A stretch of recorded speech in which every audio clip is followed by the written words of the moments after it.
Ahmed Sugarman. I do cultural outreach on behalf of the American Sefardlar Federation. Professionally, I'm a human rights lawyer. As a human rights lawyer, I've had experience of interviewing many different people from different backgrounds who've gone through trauma of surviving wars, surviving torture, surviving massacres. Today's stories brought to light the common experience, the common thread of having to live with witnessing horrific acts of inhumanity while retaining one's own ability to remain human in light of these horrors. I had the honor to visit Karabakh earlier last year. We heard some stories. We heard until this day there is a conflict, there is bloodshed. Actually, the day we visited, there was a physical attack.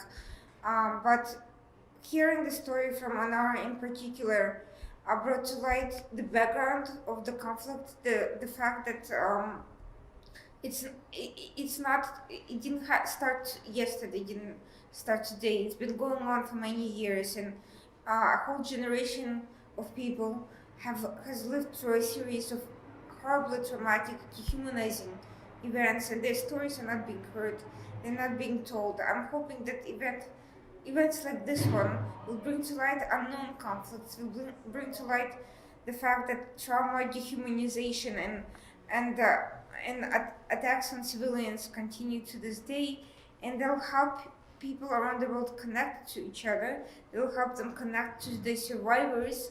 I don't like using the word victim, survivors of these tragedies and atrocities, and help create something positive, a positive connection that will, in the end, bring about the end to these problems and recognition of common humanity in each individual human being, regardless of his background, religion, or ethnic origin, or anything else. Hello, my name is Ruben Shimonov. I am the Vice President of Community Engagement and Education for the Young Leadership Division of the Amerika Sefardlar Federation, ASF Young Leaders.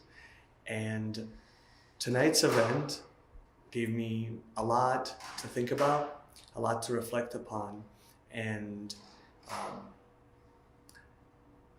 left me with the impression that while different communities have their own traumas and their own struggles and their own moments of persecution,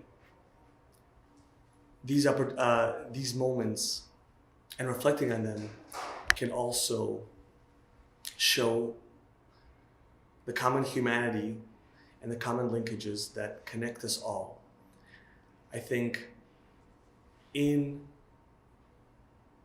creating a space for commemorating different acts of atrocity, we can both create a platform for the various communities that have experienced these acts, while also appreciate the common humanity that unites us all.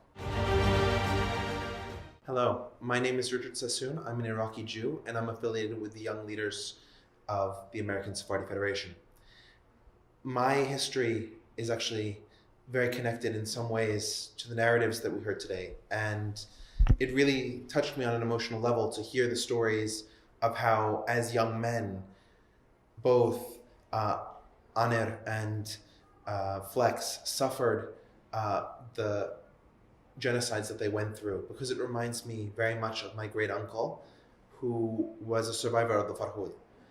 And the destruction of people's homes, the loss and of personal safety, and the long-term deracination, these themes really spoke to me as both an Iraqi Jew and as a human. I was also particularly moved by the speeches by a number of the Muslim representatives, both the Azerbaijani consul and the Imam, who spoke from the heart and really discussed what it meant to be both a human and somebody allied to the suffering of others. I hope to see more events like this.